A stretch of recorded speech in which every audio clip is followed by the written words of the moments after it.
You know, I made a video stating that one of the main reasons I started this channel was to give children and teenagers who didn't have a voice, and hopefully to encourage them and stand up and take their voice back. But I don't feel that I've actually done enough for this. So, let's change that.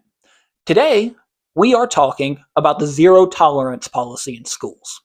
If you don't know what the zero tolerance policy in schools is, here's a summary.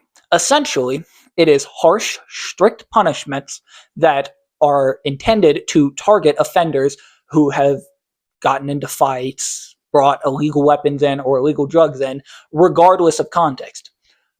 But usually, it ends up hurting the victims of bullying a lot more than it saves them. Now, what does this mean? It means that both people in the situation, no matter if you're a victim or not, are going to get in trouble.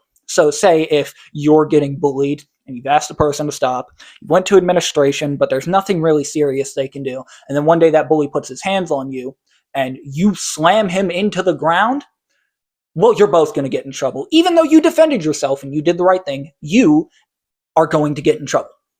Sounds like bullshit, right? Well, it absolutely is. Now, to administrators and teachers who are watching this video, I want to make something clear. Zero tolerance isn't stopping kids from fighting. You are blaming the victim and telling them that they're in the wrong for standing up for themselves. You are teaching children that it's not okay to stand up for themselves, that it's not okay to stand up against bullies. You're wrong.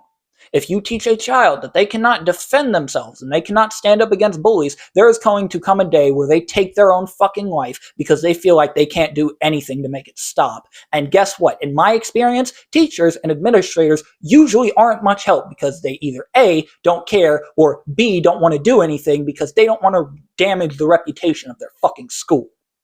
Now, to the victims, I recommend you fight back. Trust me, I've been bullied and I fought back. If your parents are reasonable people like mine were, they will absolutely tell you, hey, it's like a vacation. Don't even think of it as suspension because you didn't start the fight, but you sure as hell finished it. Of course, exhaust all other options first before it gets to that point. But if they put their hands on you or they won't stop after you've gone through the proper channels, you are allowed to kick their ass. Do anything you can to get them to stop. Have a good day.